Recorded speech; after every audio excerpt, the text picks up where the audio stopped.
नमस्कार दोस्तों, मैं पंडित के शर्मा, संपादक ज्योतिष गुरु मासिक पत्रिका, स्वागत करता हूं आपका इसी यूट्यूब चैनल पर। दोस्तों, आज हम बात करेंगे मल मास, यानी जो मल मास चल रहा है उसमें पितरों के निमित्त क्या किया जा सकता है या इस मल मास का विशेष महत्व क्या है। मल मास कब शुरू होता है? मल मास जब शुरू होता है जब सूर्यदेव धनु राशि में प्रवेश करते हैं, यानी गुरु की राशि में जिस समय प्रवेश करते हैं उस समय पर मल मास का आरंभ होता है। और जब मकर राशि में सूर्यदेव प्रवेश करते हैं जनवरी माह में, उस समय पर ये समाप्त होता है। तो इस समय, इस बीच में एक मान्यता है कि जिस समय सूर्यदेव भ्रमण पर निकले थे, जो उनके घोड़े हैं, जो उनके रथ के घोड़े जो थे वो थक रहे थे, बहुत प्यासे थे, तो उनको रोक कर उन्हें जल पिलाने के लिए जब वो घोड़ों में को खोल देते हैं, और क्योंकि उनको ये आदेश है सृष्टि का कि उन्होंने निरंतर चलते रहना है, तो वहीं पर कुछ गधे घूम रहे थे, उनको लगा के अपने रथ में लगाकर और सूर्यदेव आगे निकल जाते हैं। तो इसलिए इसको मल मास भी कई लोगों ने कहा है। लेकिन इस मल मास में, इस समय पर पूरे महीने किसी भी तरह के शुभ कार्य जैसे विवाह है, मुहूर्त है, मुंडन है, किसी भी तरह का अन्य कार्य जो होते हैं, जो शुभ कार्य होते हैं, वो नहीं किए जाते हैं, क्योंकि इस माह को मल मास माना गया है। दूसरा ये, इस समय पर कथा है, पूजा पाठ है, और पितरों के निमित्त इसका बहुत ज़्यादा महत्व है। जो पितरों के लिए कनागत आते हैं, यानी जो पितृपक्ष अश्विन माह में जो कृष्ण पक्ष होता है उसका जितना महत्व होता है उससे थोड़ा सा ही कम आप इसको कह सकते हैं, या इसको मिनी कनागत भी कह सकते हैं। इस समय पर पितरों के निमित्त पूजा पाठ, दान आदि करते हैं तो पितरों को मुक्ति मिलती है।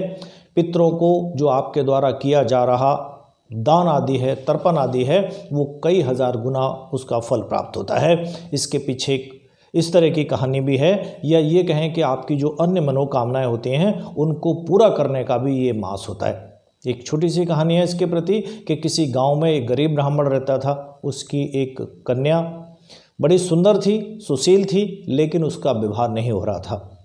जिस समय विवाह नहीं हो रहा था तो उस कन्या के लिए जैसे कोई उपाय बताते हैं, तो नारद देव वहाँ पर विचरण करते हुए गुजरे। उन्होंने जब अतिथि का सादर सत्कार किया, पूछा उन्होंने, ब्राह्मण आप इतने चिंतित क्यों हैं, इसका कारण क्या है? उन्होंने कहा, ये पुत्री का विवाह मेरे लिए बहुत ज़्यादा चिंता का विषय बना हुआ है। तो नारद जी ने कहा कि आप क्या करें, आपके पास में एक गरीब महिला रहती है, उसके घर की इस कन्या के द्वारा साफ सफाई या उसकी अगर सेवा करते हैं तो निश्चित रूप से आप ऐसे फल प्राप्त कर सकते हैं। तो कन्या चुपके से सुबह उठकर एक जो गरीब महिला थी उसके घर की जो झोपड़ी थी उसकी साफ सफाई करने लगी। निरंतर ऐसा कुछ दिन तक चला। जब वो महिला जागती, देखती कि उसकी झोपड़ी की साफ सफाई कोई करके चला गया है, तो ये जिज्ञासा उसके मन में हुई कि ऐसा कौन है जो इस मेरी झोपड़ी की सफाई करके चला जाता है। तो अगले दिन वो जाग कर और बैठ गई छुप कर, देखती हूँ मैं कौन आता है जो मेरी साफ़ सफाई करके यहाँ से चला जाता है। तो वो देखती है, रोज़ाना की भांति वो कन्या उस जगह पर आती है और उस घर की साफ़ सफाई करके और चली जाती है। तो जिस समय वो जाने लगी तो वो महिला ने उसको बुलाया और बोला कि हे कन्या, तू इस तरह से चुपके से मेरे घर की साफ़ सफाई क्यों करके जाती है? तो कन्या ने जब उसको बताया कि मुझे नारद जी ने शीघ्र विवाह की मनोकामना पूर्ण करने के लिए ये उपाय बताया है।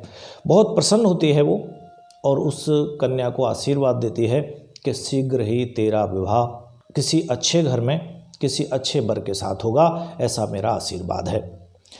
उसके बाद में वैकुंठ लोक में पितरों की एक तरह से प्रवेश हो, या वैकुंठ धाम को पितृ चले जाएं तो उनके नाम का पितृ तर्पण, पूजा पाठ, कई लोग काल सर्प आदि की पूजा भी इस समय पर अगर करवाते हैं या करते हैं तो निश्चित रूप से भगवान विष्णु का, भगवान ब्रह्मा जी का, भगवान शंकर जी का, यानी त्रिदेवों का आशीर्वाद उनके पितरों को प्राप्त होता है और पितृ अपनी पितृ योनि को छोड़कर देवलोक को प्रस्थान करते हैं।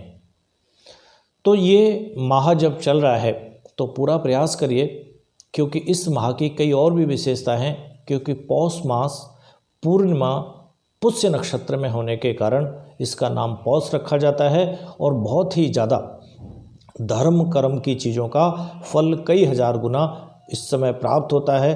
तो इस पूरे माह का एक तरह से लाभ उठाने के लिए स्नान आदि से निवृत्त होकर पितरों के नाम का निमित्त पूजा पाठ या उनके नाम का दान आदि निरंतर करें।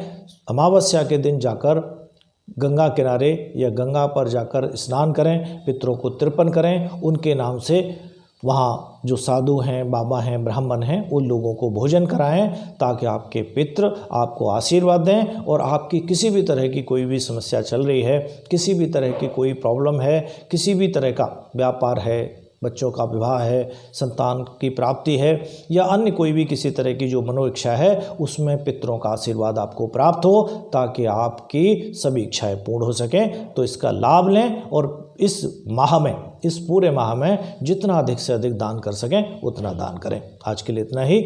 नमस्कार।